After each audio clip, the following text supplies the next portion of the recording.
World War II. Nazis are killing civilians. It was called the sardine method. Victims laid in layers, like sardines in a jar. An effective way to exterminate many people in a short time. But this film will not be about the Nazis. Hands tied behind the back. An expertly aimed shot in the neck. And the fall into a huge mass grave. These people were not killed by the Nazis. They were killed by one of the Allies, the Soviet Union. The Soviet Union was killing people in this way for many years, both before and after it joined the Allies. These victims had no memorials. They were buried in anonymous mass graves. The murderous power that killed them and the powers that collaborated with the murderer were never actually prepared to talk about them.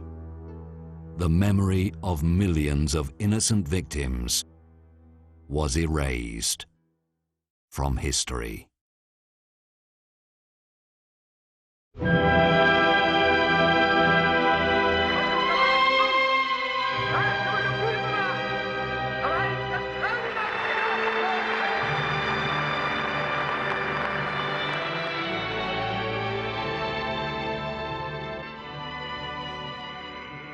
Youth throughout the world likes to make jokes using popular symbols of the past.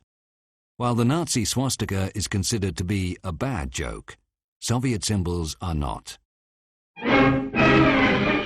Communism, after all, was not Nazism. It was about equality and harmony. There was nothing wrong with the idea itself. Well, actually, there was. There was something which made it different from the other utopias. Lenin believed in what he called the war of classes, which meant that the ultimate harmony can only be reached after certain groups of people are killed. Initially, when communists come to power, and that doesn't matter where, let it be in Russia, in Poland, in Cuba, in Nicaragua, it doesn't matter, in China, initially they destroy about 10% of population, and that's very specific. This is used not just to kill enemies, they're not enemies, it's to restructure the fabric of society. It's a social engineering. Top intellectuals, best workers, best engineers, they would kill them all.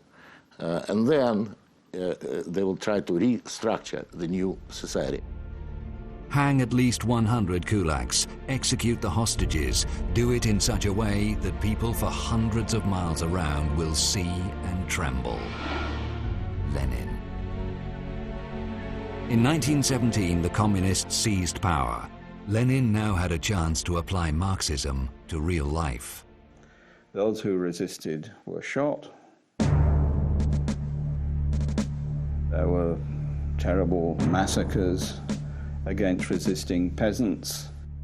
And again, nobody knows exactly how many people died, but we're talking about 10 million or more.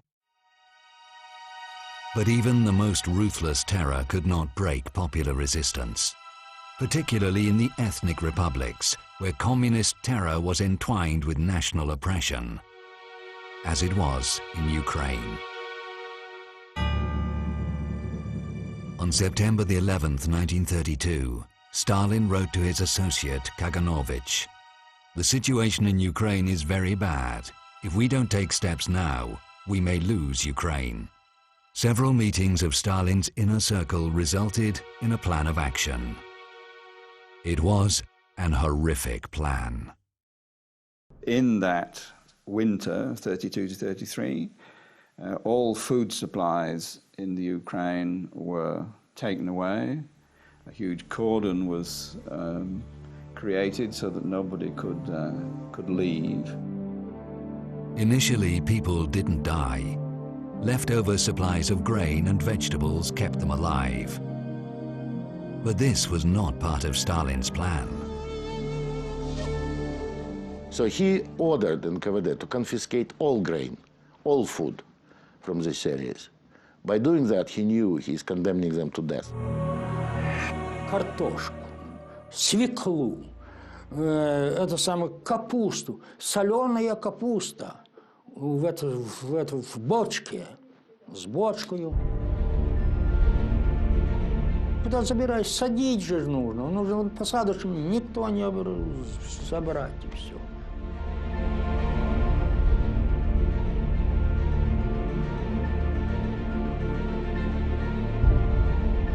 Когда было изъято продовольствие у крестьян, им еще и запретили выезжать, искать его в других местах.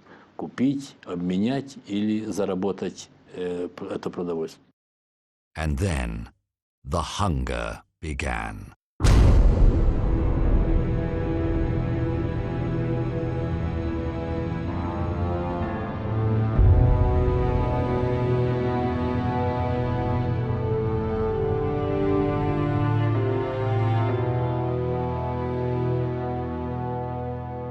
Они умирали.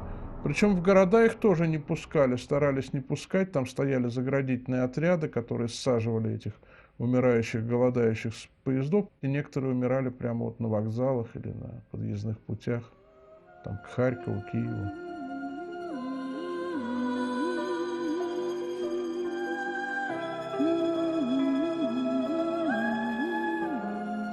Ukrainians were dying torturously slowly.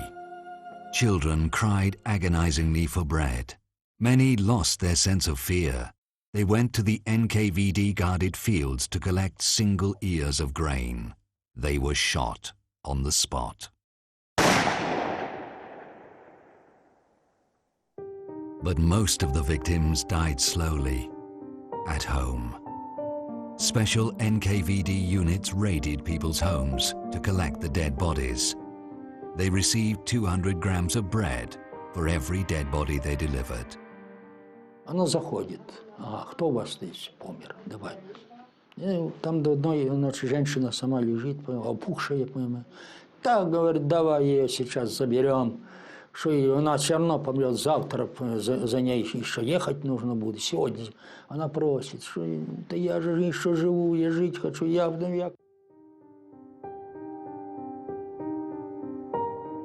Скинули з вода. Як стануть землею закопувати, то я мала не ходила на кладбище, а люди такі вже дорослі ходили. Казали, земля ворушилася, як закриють цю землю. Many were buried alive.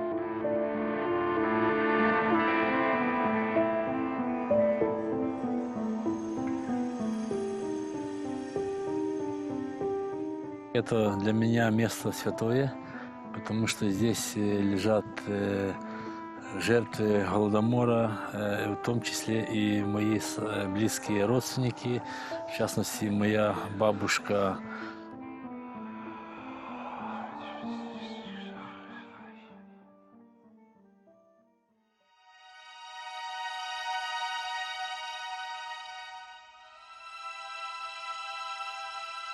Ten years later, the Nazis will exterminate millions of Jews. They will take away their gold, melt it down, and deposit the bars in Swiss banks. We don't know what communists did with the gold confiscated from these people, and was there any gold? What we do know is what communists did with the grain taken from them. It was exported to the West. Millions upon millions of tons. Despite the famine, the export of Ukrainian grain was increased to the maximum level. The Western media reported both on the scale and character of the famine genocide. Ukrainians were being exterminated in front of the whole world. But the world did nothing to help them. 7 million people were starved to death in the space of 1 year. Mankind has never seen a more efficient extermination program than the one in Ukraine during the winter of 1932 and 33.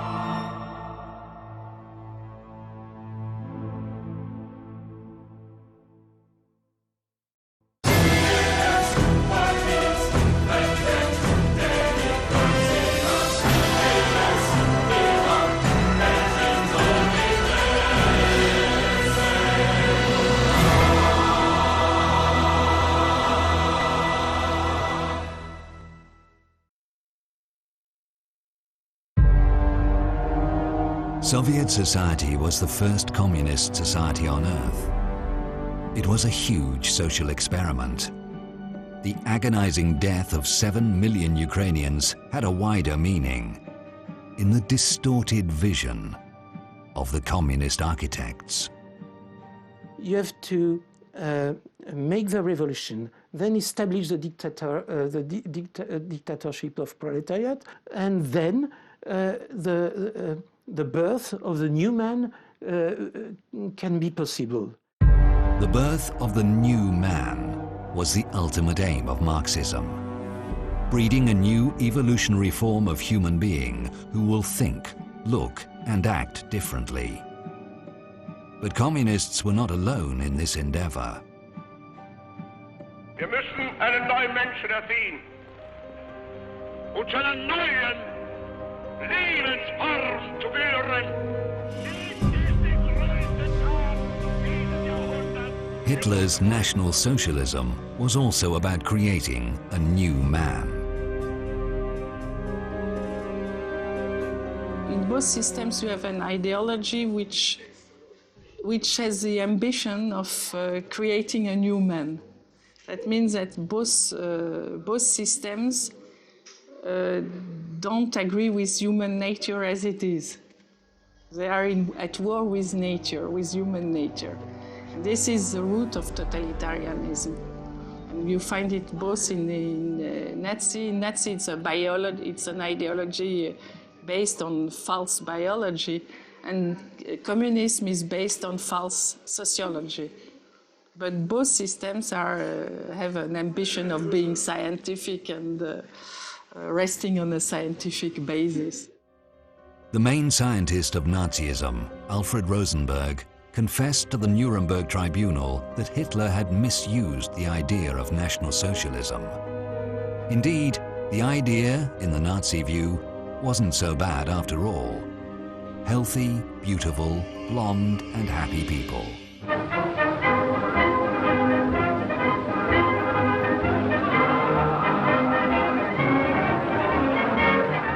A future society. And without handicapped or Jews. Nearly a paradise. For some reason, National Socialism did not work out, just as the Soviet socialism didn't. Was ist geschehen? Sag mir, wo die Blumen sind. Mädchen plötzlich. Both left thousands of mass graves. Millions of murdered people.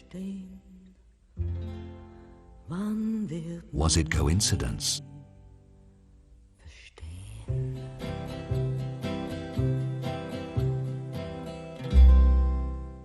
I don't think many people know that only socialists publicly advocated genocide in the 19th, 20th centuries. I think that's a very little known fact, and it seems shocking if you mention it. I've lectured on it here and in other universities, and it's always greeted with a sense of shock.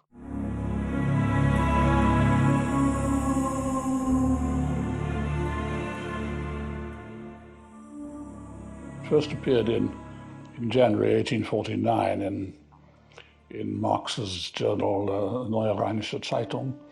Engels wrote of how the class war in Marxian terms means that when socialist revolution happens, the class war happens, there will be primitive societies in Europe 2 stages behind, because they're not even capitalist yet. And he had in mind the Basques and the Bretons and the Scottish Highlanders and the Serbs, and he calls them racial trash, Völkerabfälle, racial trash, and they will have to be destroyed because, being 2 stages behind in the historical struggle, it will be impossible to bring them up to the point of being revolutionary. He spoke about the vulgarity and dirtiness of Slavic people, you see. And he thinks, for instance, that Poland had no Poland has no reason to exist. The classes and the races, too weak to master the new conditions of life, must give way. They must perish in the revolutionary Holocaust. Karl Marx. Marx began it. He was the ancestor of a modern political genocide. And I don't know that any European thinker of the modern period before Marx and Engels ever publicly advocated racial extermination. I can't find anything earlier, so I presume it starts with them. The teachings of Marx and Engels were carefully studied by Lenin, the man who established the first Marxist country on earth.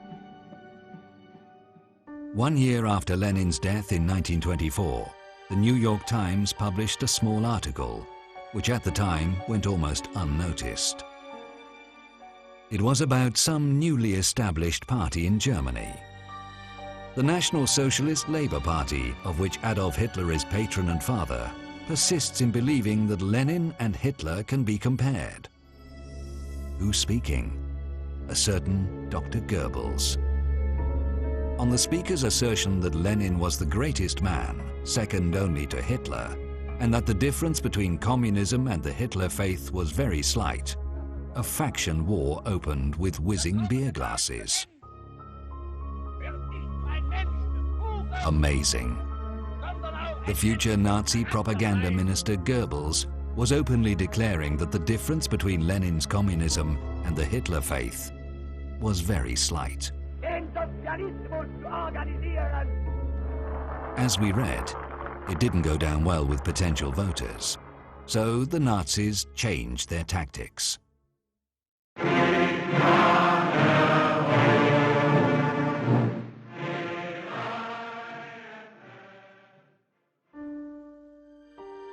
Their early campaign posters quietly disappeared.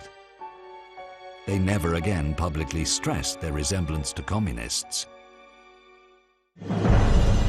In the inner circle, however, the Nazis and Hitler were more outspoken.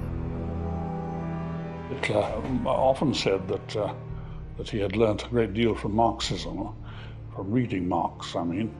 The whole of National Socialism is based upon it, he said, meaning doctrinally based.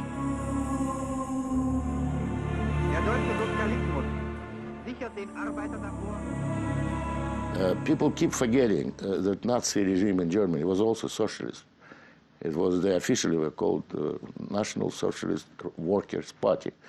So it's a branch of socialism. The Soviets were international socialists, and those were in Germany national socialists. So it's the same thing in reality, only slightly different interpretation.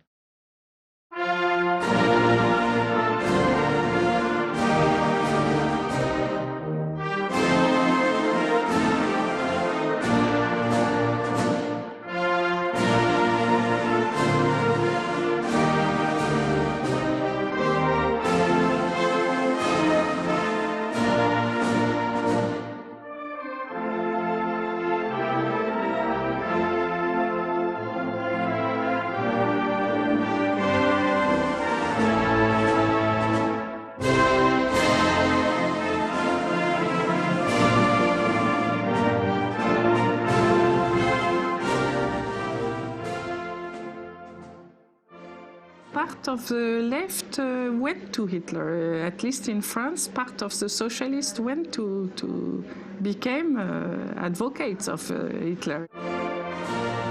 The popular British playwright Bernard Shaw supported Hitler in the mass media. The left supported Hitler not because he deceived them. They knew Hitler would kill.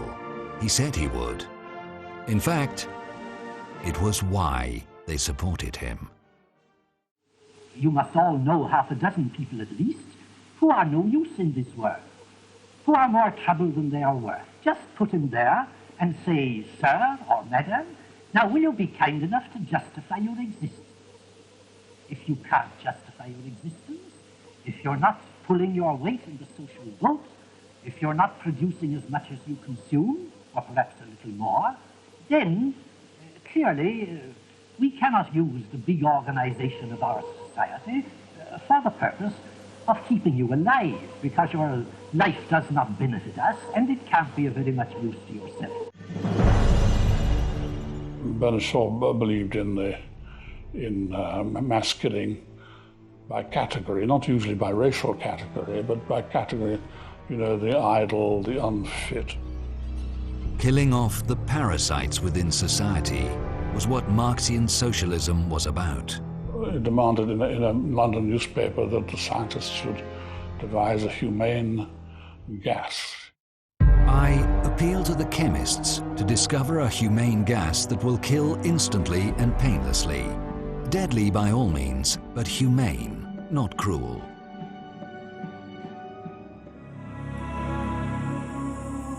After 10 years, such gas will be discovered. It will be called Cyclone B. The man who oversaw its practical application, Adolf Eichmann, will later testify that thanks to Cyclone B, people in Auschwitz died without pain. Cyclone B was a humane gas. Yes, Eichmann will use the very same words.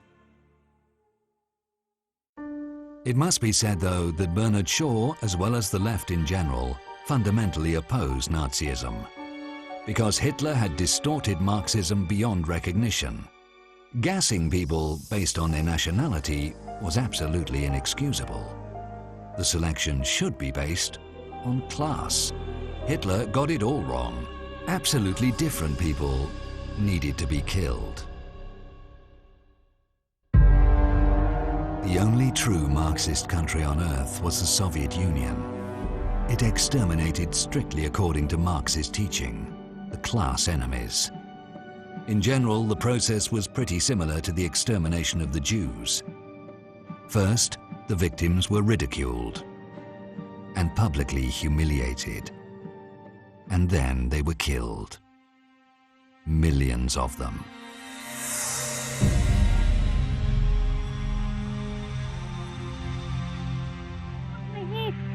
Ведут сейчас с нами вместе разоблачить, и еще можем больше разоблачить, которые остались.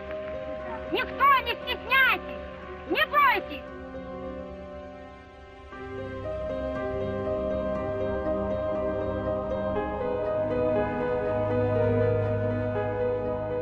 If the enemy does not give up, it must be exterminated. В 30-е годы была заведена отработана вся эта технология расстрелов и убийств. Значит, практически каждая область, административная область, имела свою зону, где, захоранивали этих расстрелянных. The shooting itself was carried out in prisons. In the basements there were special shooting chambers, with concrete walls and with a runnel to channel blood. Человека вели по коридору в красный уголок. В красном уголке последнее, сличение персональных данных. Он должен был назвать свою фамилию, имя, отчество. Потом, его выводили, заводили в эту комнату. И как только он переступал порог, он получал выстрел в затылок из пистолета. Yes, people were killed by a bullet in the head. We know that usually they were killed by bunches of, between 100 and sometimes, several hundreds every, night. Then the corpses were loaded onto trucks, driven out of towns and buried in nearby forests and parks. This is Bukivina Forest near Kiev. The elderly people will never forget the trucks, which were driving here during the night. Blood was dripping from them en route. Only after 50 years the relatives were allowed to come here. They created this memorial where monuments are trees. Each tree in this forest is banded with a scarf in memory of the innocent victims who were brutally murdered and dumped into mass graves here.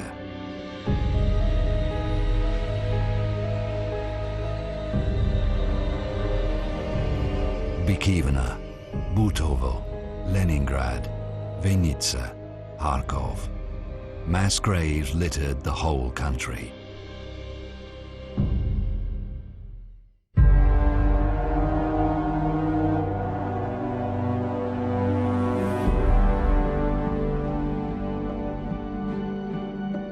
A whole generation of children lost their parents and became homeless, or so-called besprizonnya. Millions of them were begging for bread in the streets of Soviet cities. It was an embarrassing sight, especially if foreign friends came to visit Moscow. And Stalin tackled this problem. Stalin authorized in the middle of the 30s, because there was this problem of besprizorny, he authorized the children to be shot from the age of 12.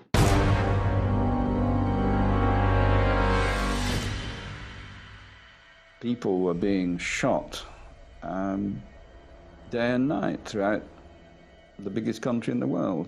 Stalin even got to the point of killing people by random, by quotas. Let's say 100,000 in Tambov district. Okay, that's it. Whoever they grabbed and shot will be fulfilling quota. They wouldn't care about names. Then after the quotas were fulfilled, the local authorities would report to Stalin, to Central Committee, and asked for additional quotas. Хрущев просил лимит, вот, значит, там, что-то ему там разрешалось, что-то 7 или 8 тысяч врагов народа. Он просил, дайте мне лимит на 17 тысяч. An additional quota will be given, and after fulfilling, they would again ask for additional quota, and so it will go in circles. It was like mincemeat machine, you know, it was just killing and killing and killing. Сталин, как человек, у которого весь в крови, я все это видел, его резолюции, когда пачками он подписывал вместе с Молотовым, Ворошиловым, Кагановичем, Ждановым. Это самая пятерка была инициативная. Молотов всегда добавлял заменить 10 лет на расстрел. Пачки.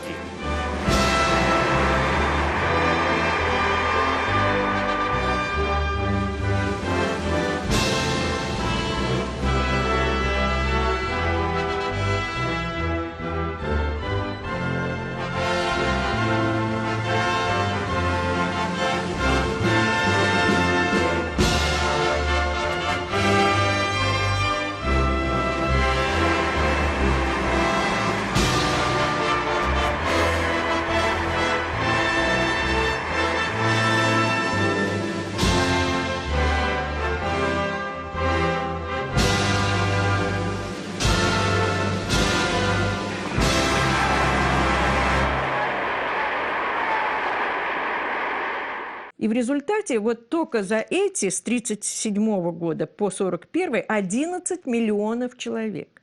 11 миллионов. Можете себе представить? Какие масштабы репрессий своего народа?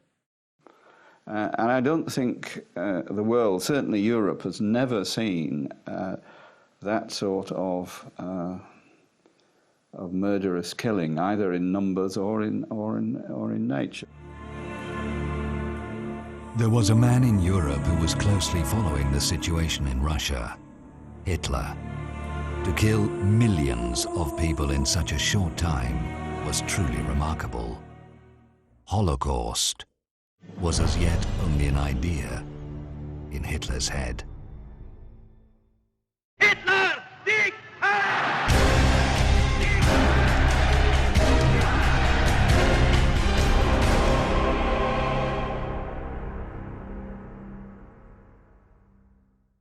Vor uns liegt Deutschland, in uns marschiert Deutschland und hinter uns kommt Deutschland.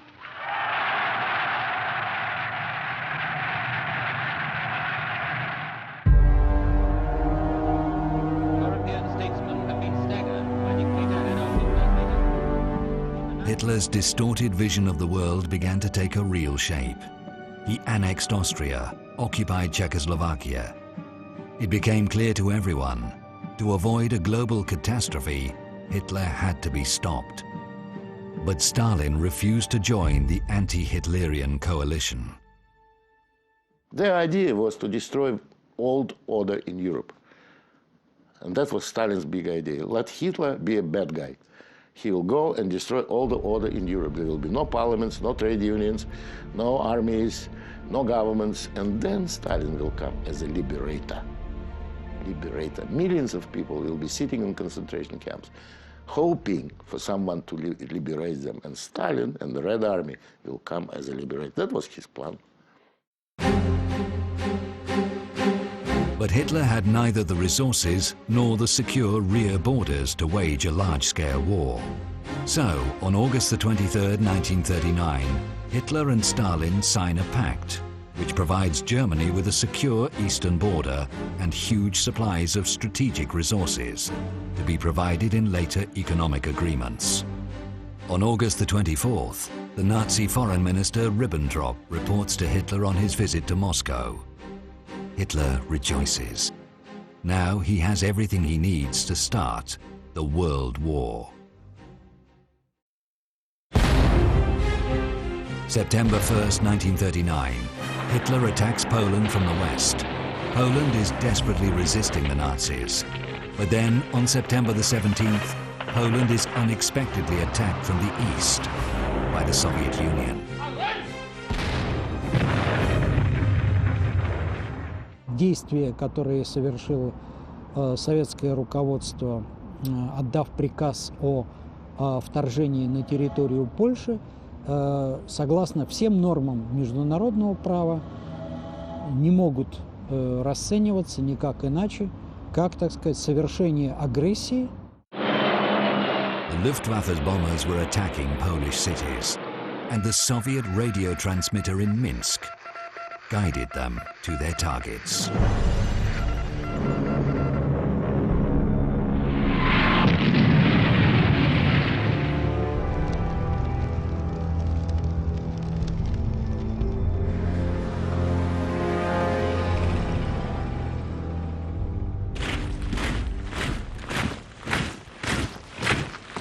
The Red Army looked different then. It entered the Second World War, side by side, with the SS. Local populations sometimes could not tell the difference between the two. So, to be sure, they addressed both.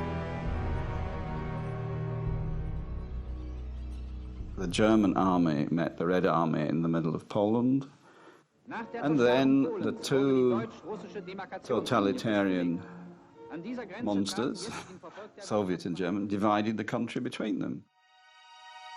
The Soviet press depicted the whole thing as a fight against Polish fascism. The peace-loving Nazi Germany and the Soviet Union were fighting aggressive Polish fascism.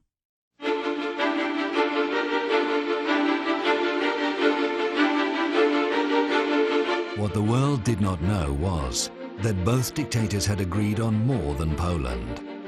In a secret protocol signed in the Kremlin a week before the war started, Hitler and Stalin agreed on the division of Europe. Сначала в этом проекте, который предлагал Риббентроп, этого не было. И вот как ни странно, инициатором составления вот этого тайного дополнительного договора был Сталин сам. А мы отрицали, понимаете, потому что он настолько, как говорится, агрессивный, что это не к лицу коммунистической партии, и отрицали, что не было такого до последнего дня все время отрицали. By this secret protocol, Hitler gave the green light for Stalin to occupy a number of European countries. The first on the list was Finland. When the first bomber planes came to bomb Helsinki, you know, the autumn, November 39, Finns thought that those Russian bomber planes were lost, simply that they're bombing Helsinki by accident. Again, the Russian bombers zoom over Helsinki. Again, a proud city is shaken by the roar of destruction. Just feel your own heart beating faster as you see the buildings falling under the impact of the bombs. Moscow labeled Finland a fascist regime and launched a massive ground attack.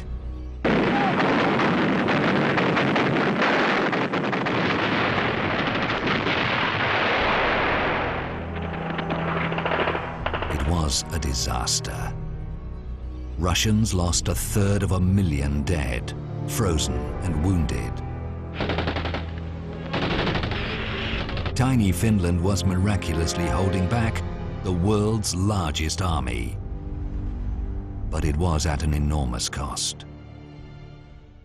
My father lost 4 of his brothers in that war. 4. That's a lot in one family. That was the price we paid, that we did not have a democratic society next to us. Finland's flag is still flying. Though she may pass through the valley of sorrow, though she may lose her liberty and her land, she fights on. Yet another air raid on Helsinki. This time the camera catches the horror these dastardly attacks bring into the lives of the children as they dash terror-stricken to the shelter.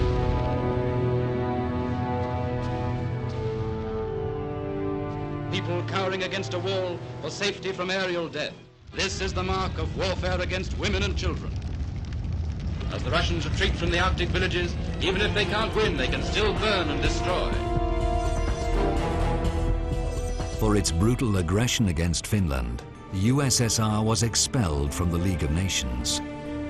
The Kremlin's rhetoric about a fight against Finnish fascism was not taken seriously.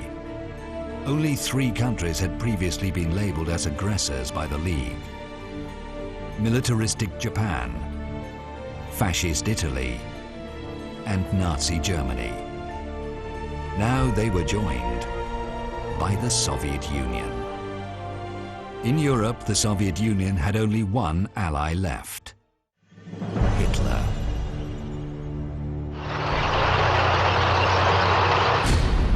Hitler launched his blitzkrieg in the West. Nazis occupied Denmark, Belgium, Holland, Luxembourg. Norway was invaded with the direct help of the Soviet Union.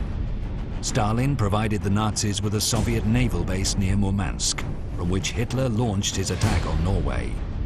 Когда было принято в Берлине решение о прекращении использования этой базы, то было направлено соответствующее благодарственное письмо адмирала Редера, наркому военно-морского флота Кузнецова, с выражением большой благодарности за услуги, оказанные германскому военно-морскому флоту.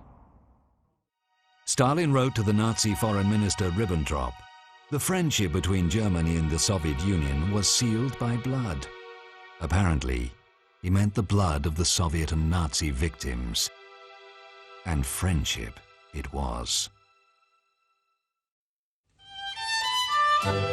Soviet and Nazi officers were meeting and discussing the progress of the war. This is December 1939. The progress was good, and the prospects looked even better. There was reason to celebrate.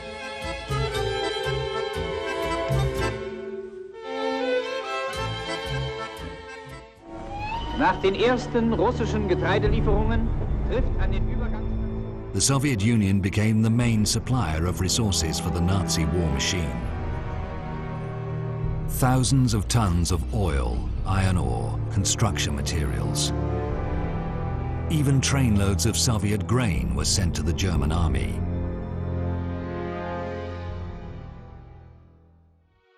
Soviet citizens were starving, but their government was sending food to Hitler.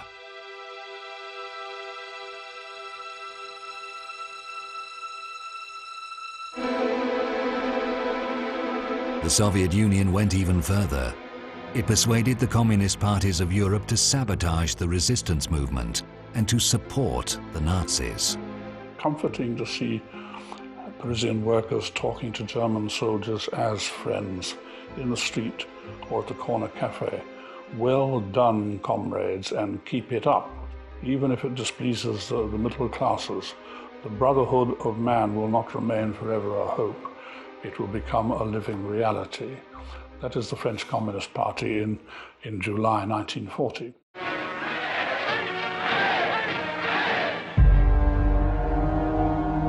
Communist Party say today that they were resistant well before the June 1941 when Soviet Union was attacked. In fact, they were in fight with the Maréchal Pétain's government more than the German.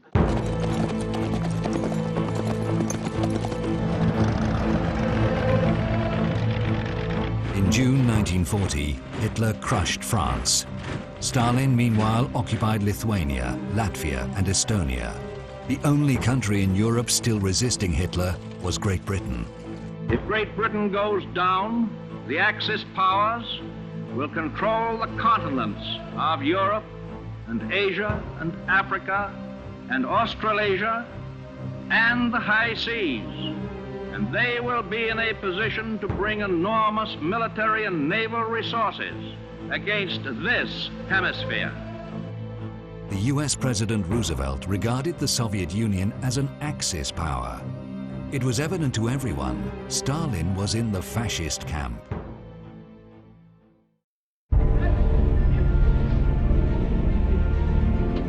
The Soviet Premier Molotov went to Berlin to discuss the post-war world order. He arrived with a list of territories the USSR was interested in. While Hitler and Molotov were discussing it, the other Soviet comrades enjoyed the company of Goebbels, who must have talked about the advantages of Nazism, because it was the Soviet Premier Molotov and not Goebbels who warned the West not to fight Nazi ideology. More than that, in his address to the Supreme Soviet in the Kremlin, Molotov declared that fighting Nazi ideology was actually a crime. It was published in all the largest Soviet newspapers. Later, that page will disappear from the public libraries of the USSR, along with many other pro-Nazi statements of the Soviet government. But why was fighting Nazism a crime in the Soviet view?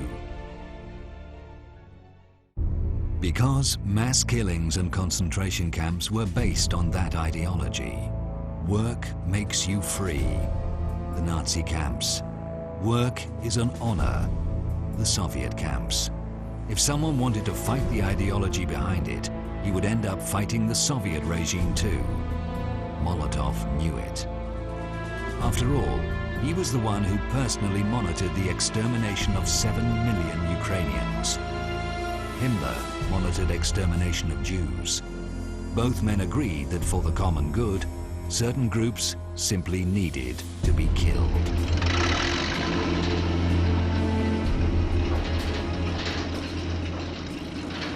Winston Churchill made no secret that to him, Nazi and communist ideologies were pretty similar.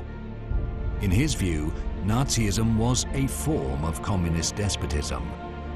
The hateful communist despotism, as Churchill called it in 1940, eventually won, with the help of the Allies. Here it is celebrated, the 60th anniversary of the Great Victory, an historical parade, no less historical than the first Soviet victory parade in World War II, together with the Nazis. Die kommandierenden Generale der deutschen und sowjetrussischen Truppen nahmen gemeinsam den Vorbeimarsch ihrer Formationen ab.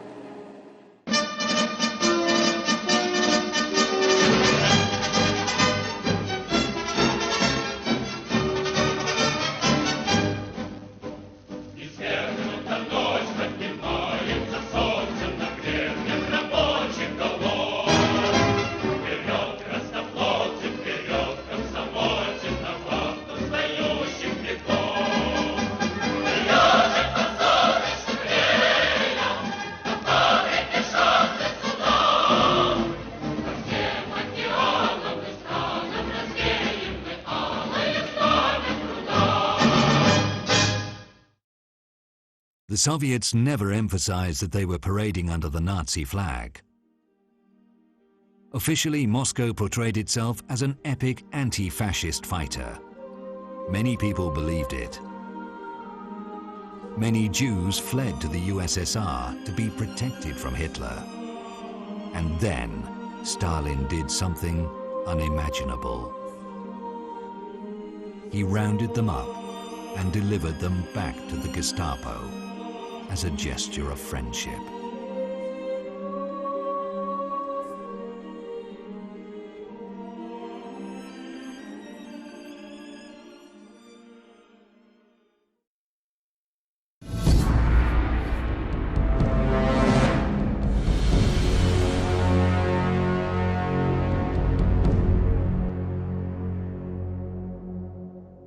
Take a look at this footage again.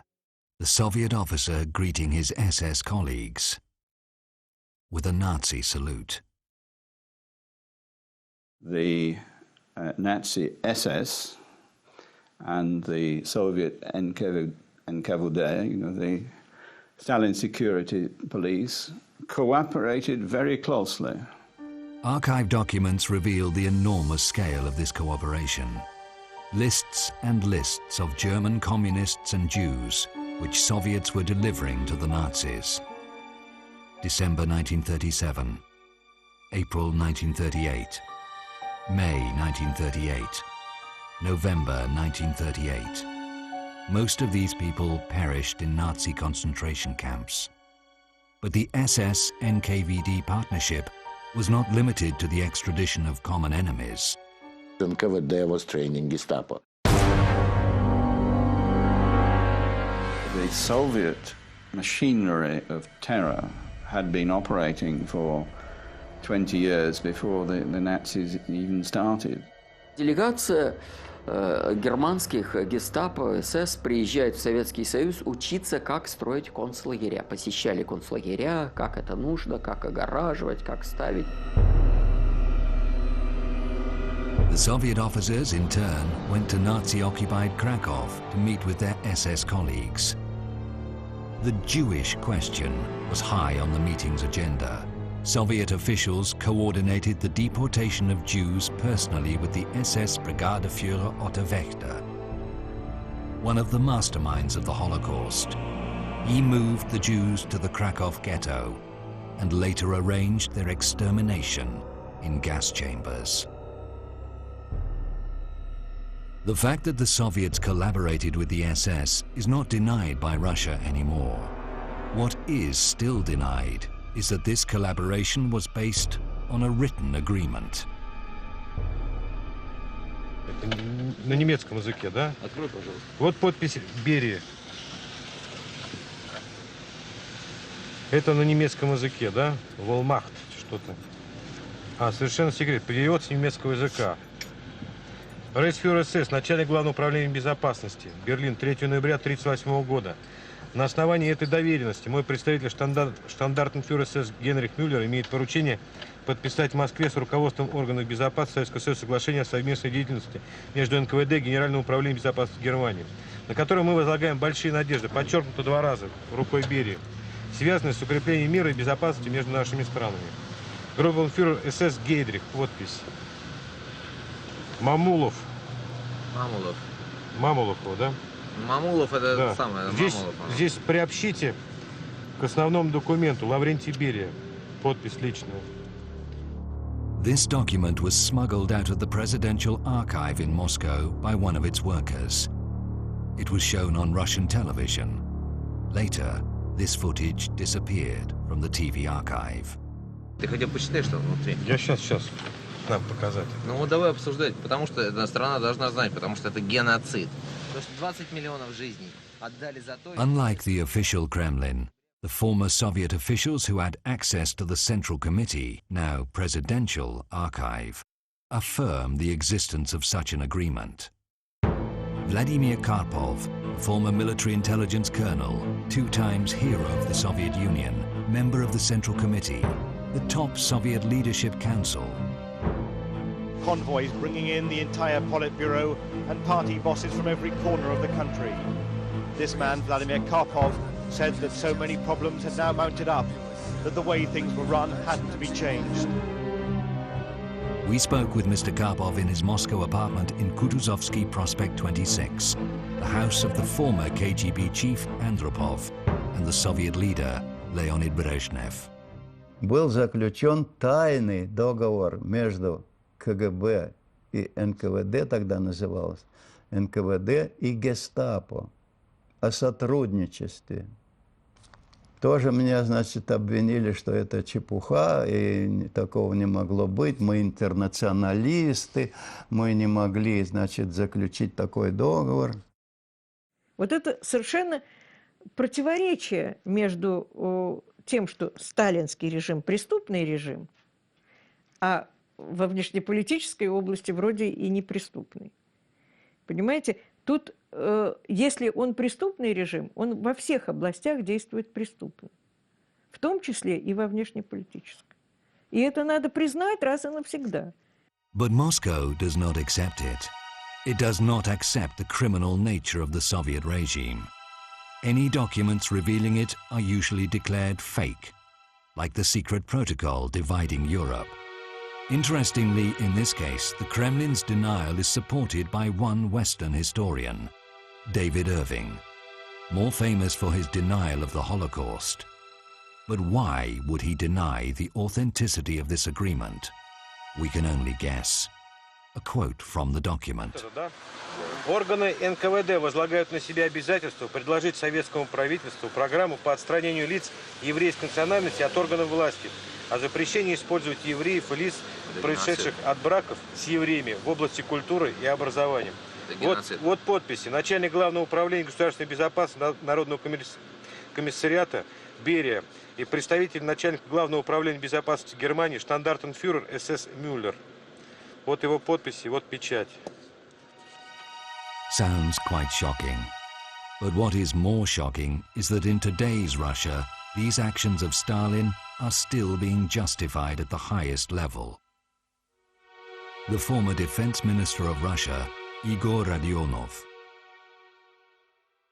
Это была война, настоящая война. Это была война с еврейским фашизмом внутри государства. Rodionov is just one of many in Russia today who believe that helping Hitler to fight Jews in the 1930s was actually a noble fight against fascism. Jewish fascism, as it is now called in Russia. In 1939, Stalin sacked his longtime foreign minister, Litvinov.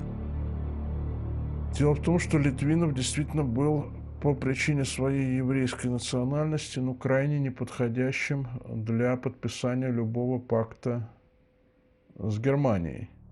And Litvinov was removed. The Soviet Foreign Ministry was surrounded by NKVD troops, tanks, and Stalin gave the order, clear out the synagogue, which is not a very nice thing to say.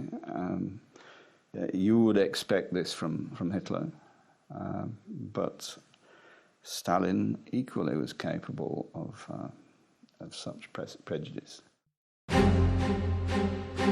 The exiled communist leader Lev Trotsky warned the world about Stalin's anti-Semitism and about the fact that Stalin and Hitler were colluding. Stalin's police, the GPU, has fallen to the level of the Nazi Gestapo. His outspokenness was becoming dangerous to the Kremlin. Trotsky was aware that his every speech could be the last. He knew that Stalin was after him. But even in his worst dreams, he could not imagine that his death will be so agonizing. Stalin sent a secret agent to Mexico. He glided into Trotsky's house and smashed him in the head with an alpine axe. Trotsky fought for his life for 2 days and then died in horrible pain. In Stalin's time, critics of the Kremlin were not argued with. They were killed.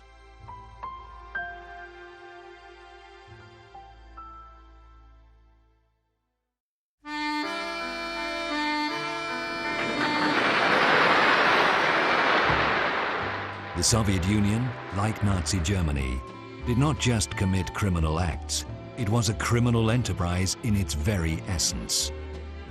To become a member of Stalin's Politburo, one had to take responsibility for murder. To be trusted, like in a criminal gang.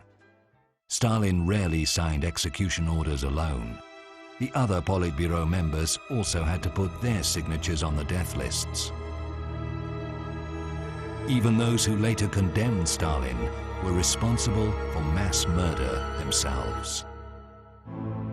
Comrades were united by common crimes. There was no way back for them, but to commit new crimes.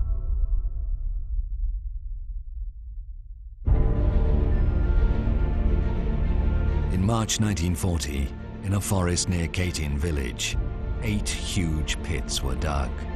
Heavy trucks brought in people.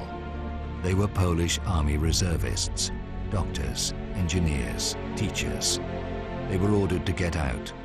No one was supposed to see what happened next, but the noise of trucks deep in the forest seemed unusual to the forester.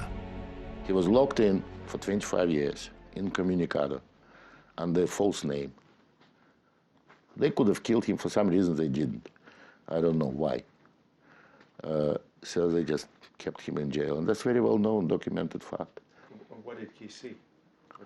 He saw NKVD shooting them. A big hole, and NKVD shooting through the back of the neck. Each of them, the people were tied up with hands behind, on their knees, on the edge of that hole. Shot and kicked into the hole.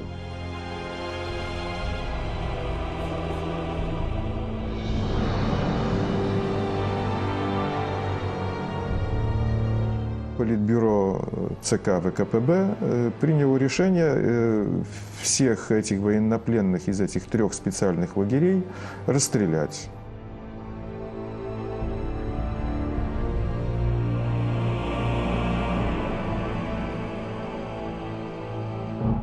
The Katyn massacre was the first mass execution of this scale in World War II.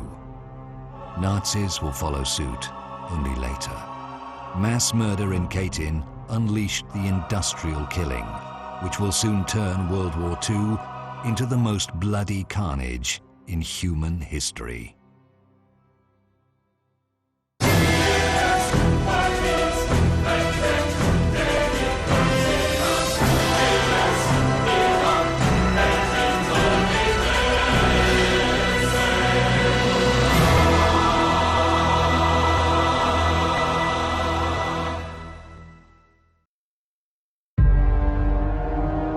After Katyn, the Soviets carried out massacres on a regular basis. Riga, Tartu, Lviv, Minsk. Relatives could not identify many of the corpses.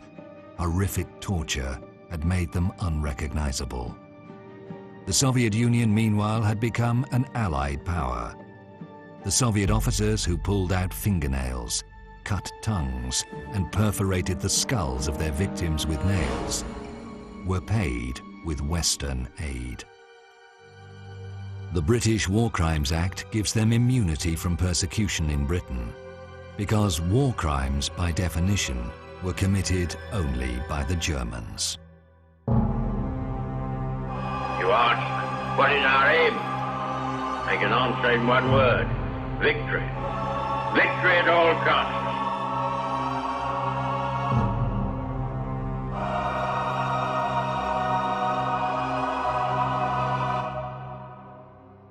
The entire Western world has lived for 60 years on the assumption that all crimes were Nazi crimes, and it's very difficult to change it. Whether Europe will ever come to terms with this criminal part of its past is difficult to know. But mass killing is mass killing. There should be no distinction between one side and the other. And yet there is.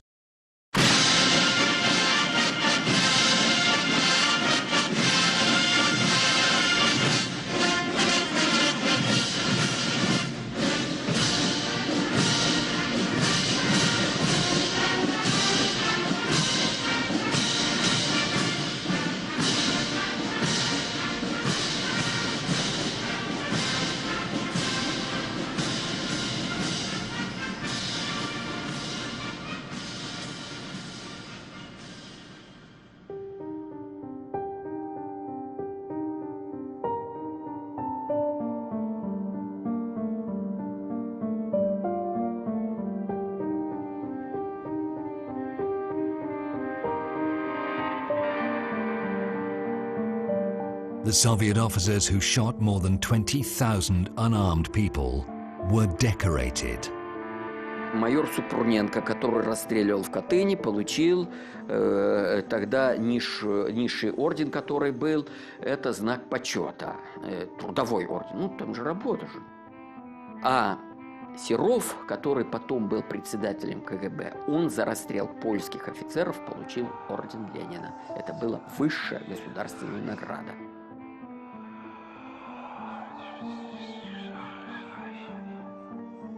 World War II left more than 27 million Soviet citizens dead.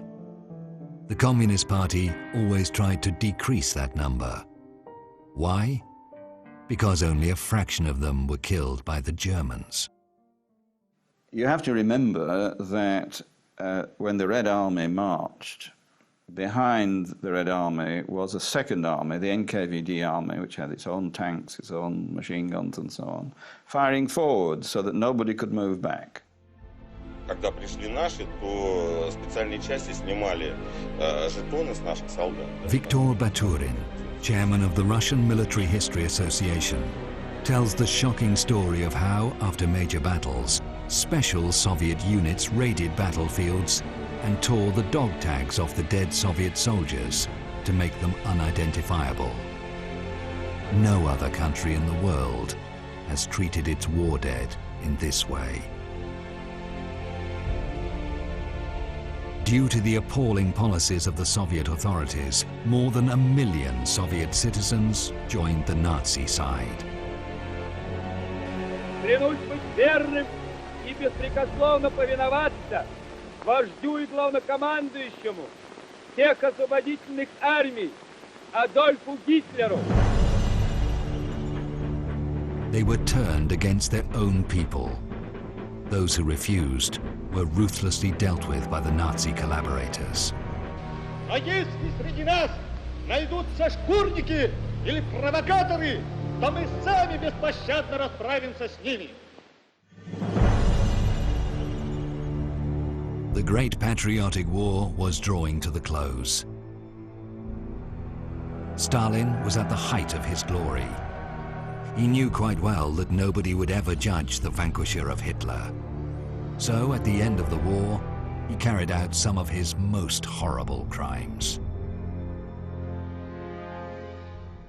Stalin exiled about a dozen of nations completely, part and parcel, young and old. Women and men, even members of the Communist Party among them. They were all exiled to Central Asia, to Kazakhstan, Chechens, Ingush, Kalmyks, Karachayevs, Crimean Tatars, a dozen of nations completely wiped out. The Soviet deportations, although on a much bigger scale, were similar to deportations by the SS. The descriptions are just horrific. 60, 70 people in a closed cattle truck with no sanitary provisions, just a hole in the floor, packed so tightly that they had to stand up, they couldn't sit down. And when the train stopped, they would unload hundreds of corpses of people who died on the way.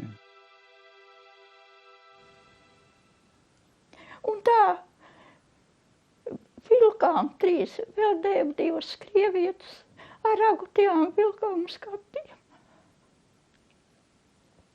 Šausmīgs sniegs bija par upi vilkām. Bet tad tiešām, ka mandēliņu vilka, tad tos sargi bija noņemti. Tā jau viss, kas mira, bērns glabāja pie privātajiem. Tos neskaitīja, ka tie ir apcietinātie, tos pie privāti. Mums jau raka purvā. Un tad viens atkal bērnīši nomira. Tad es neatceros, cik vai bija pusgads vai gads bija. Tad es atkal vilku to, un tad es tikai aizgājis pie savu dēlu. Un tā bija pēdīga reize. Vienreiz es apcietu.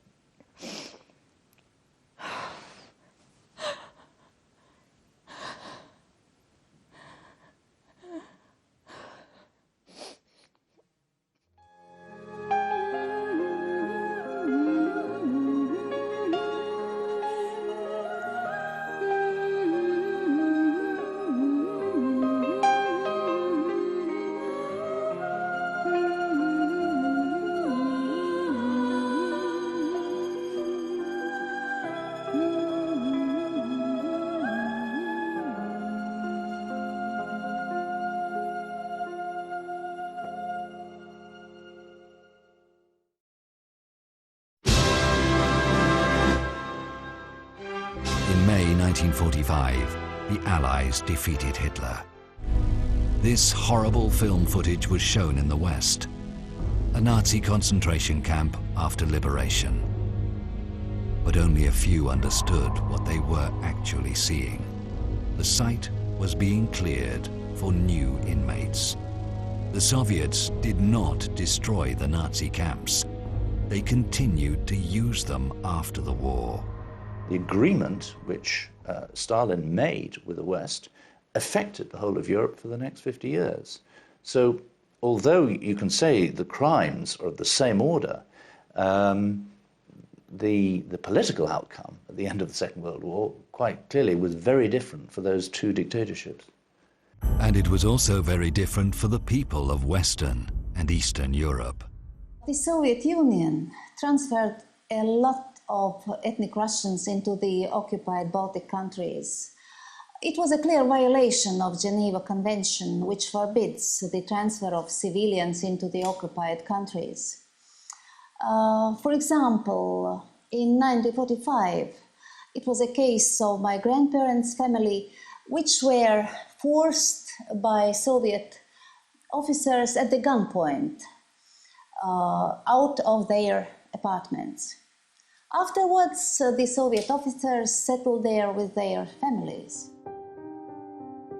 The Kremlin strategically orchestrated ethnic cleansing in the Baltics, so that the Russian settlers became a majority in all the largest Baltic cities. Estonians, Latvians, and Lithuanians were loaded onto cattle trucks and deported to Siberia. The tiny Baltic nations were brought to the brink of extinction. Deportations, executions, and torture became the post-war reality for millions of people. Concentration camps were scattered throughout both Europe and Siberia. In many of them, horrific medical experiments were performed on humans. In Butugicag camp in Magadan, the KGB used thousands of prisoners as guinea pigs, experimenting with the human brain. Many of these prisoners were still alive during the experiments.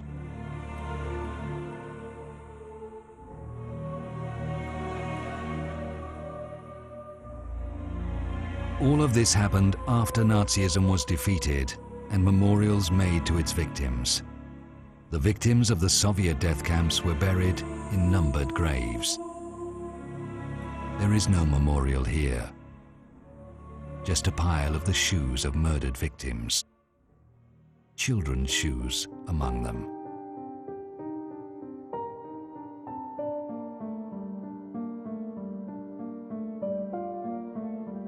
Feeling complete impunity, the post-war KGB terrorized the population, letting loose their most beastly instincts. Mēs izgājām ārā, un tur pie verandas bija liela asinspeļķe.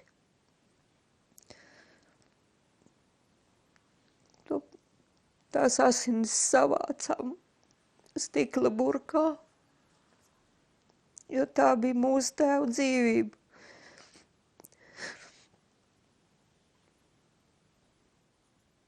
Man ir grūti stāstīt, man tā kā uzplēsta ir jauna rēta un tāda, ka lasiņo.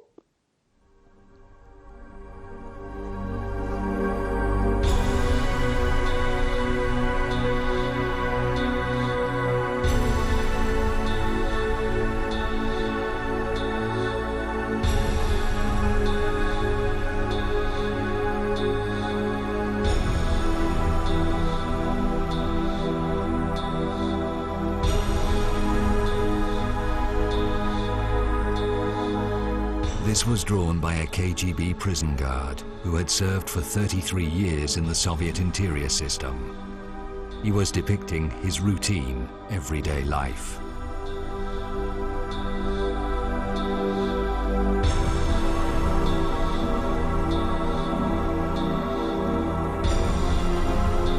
Who were these men? Who were doing these atrocities? Meet one of them. The notorious Jānis Dzintars. a KGB interrogator in the Soviet-occupied Latvia. He was particularly famous for his brutality towards women. The victims' testimonies paint an horrific picture of his interrogations. Female victims were beaten and tortured by several KGB officers continuously for 20 hours. Not everyone could endure it.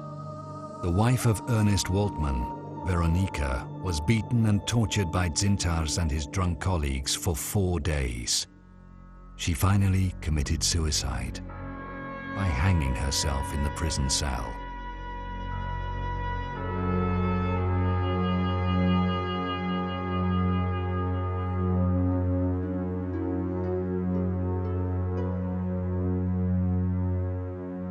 When the Soviet Union collapsed, Dzintars fled to Russia. The Kremlin refuses to extradite him, calling him an honorable veteran. With the hands of these KGB veterans, the Soviet Union terrorized and tortured innocent people. They were the ones who guarded death camps, where millions were exterminated and thousands used in horrific medical experiments. Many of these death camp veterans are still alive. Unlike their SS colleagues, they are proud of what they did. They are proud of the Soviet Union, which let them do it. Прежде всего следует признать, и об этом я уже говорил, что крушение Советского Союза было крупнейшей геополитической катастрофой века. Крупнейшей геополитической катастрофой века. Никому не хочется сознавать, что твои предки были преступниками банальными. Я думаю, в этом дело. I think that Russia, as a successor of the Soviet Union, is obliged to carry out a real investigation of all the crimes and the character of their system. And I think up to now, they are not ready and not able to do it. Under Gorbachev and Yeltsin, the crimes of the Soviet Union were at least not advertised. Under President Putin, we see a very different approach. The idea that Russia continues, in a sense, in the footsteps of the Soviet Union, and any attack on the Soviet Union is an attack on modern Russia. The Russian identity has been shaped up by the sense of being parts of a big empire. When they lost the empire, they couldn't remain the same.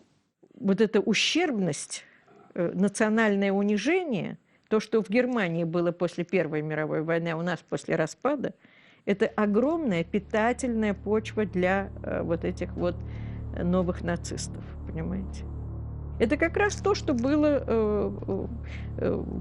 и дало всплеск в Германии к фашизму.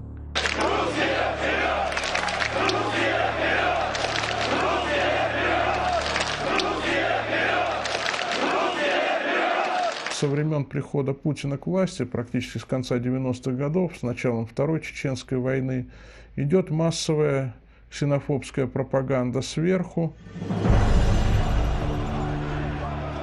И у людей, в общем-то, появляется такая ненависть к инородцам, людям другого языка, другой веры, к другим странам. The former Russian defense minister Radionov again. Практически все российские СМИ работают против России и народа, так как находятся в руках еврейской мафии. And the next speaker is Mr. Rogozin of Russia. Mr. Rogozin, you have the floor. Я работаю в Федеральном собрании России. Mr. Rogozin led the Russian delegation in the Parliamentary Assembly of the Council of Europe, where he repeatedly voiced his concern about the rebirth of fascism in Europe. At home, his agenda was a little different. The pre-election clip of his party.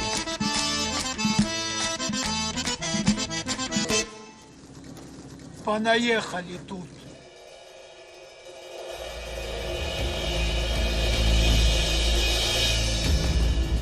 Подними и бери с собой.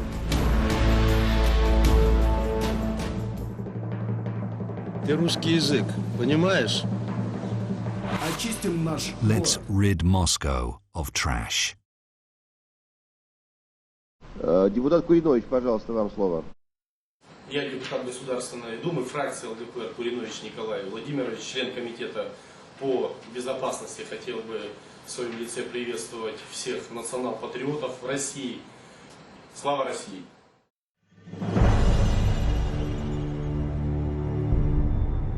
The Nazi salute in the Parliament of Russia.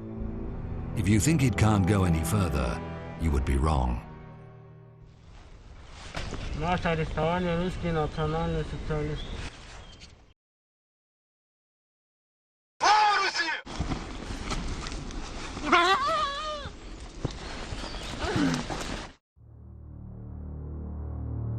This shocking video is one of hundreds published on the website of the Russian National Socialists.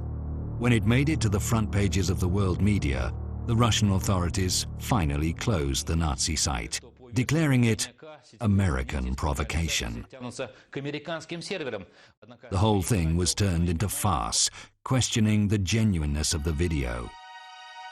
Unfortunately, the murders captured on these videos turn out to be genuine. Hundreds of them every year, all over Russia. And the grief of the loved ones is also unspeakably genuine.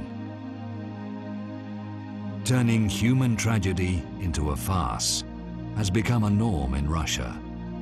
Ridiculing the Ukrainian famine or the Jewish Holocaust is the norm. Because killing can be justified, especially if it cleanses society.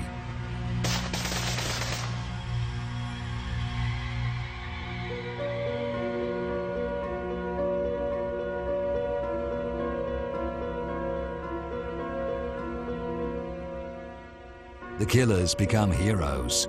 Mass murderers are decorated veterans. Young people are taught that the crimes these people have committed against humanity are heroic deeds. It is no surprise that these crimes are replicated.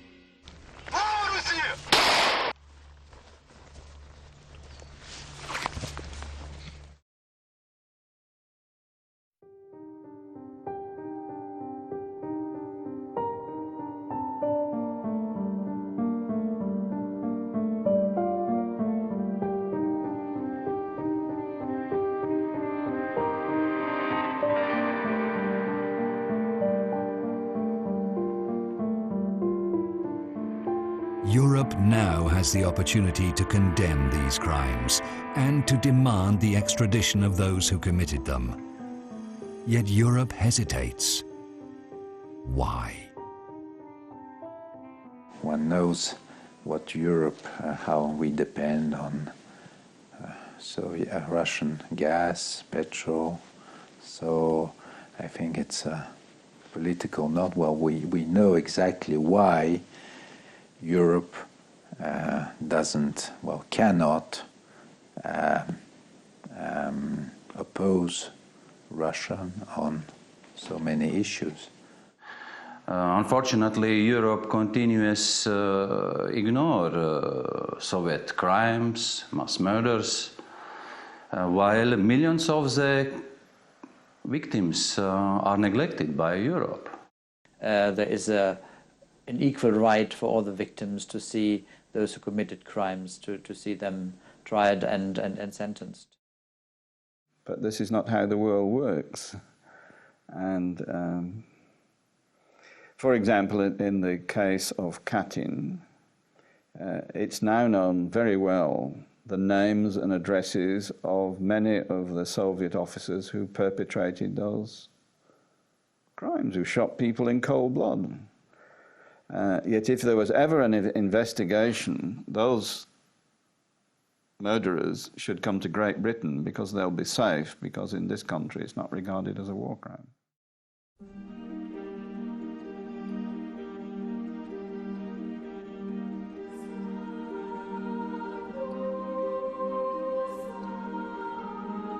And the other Soviet crimes are not regarded as crimes either.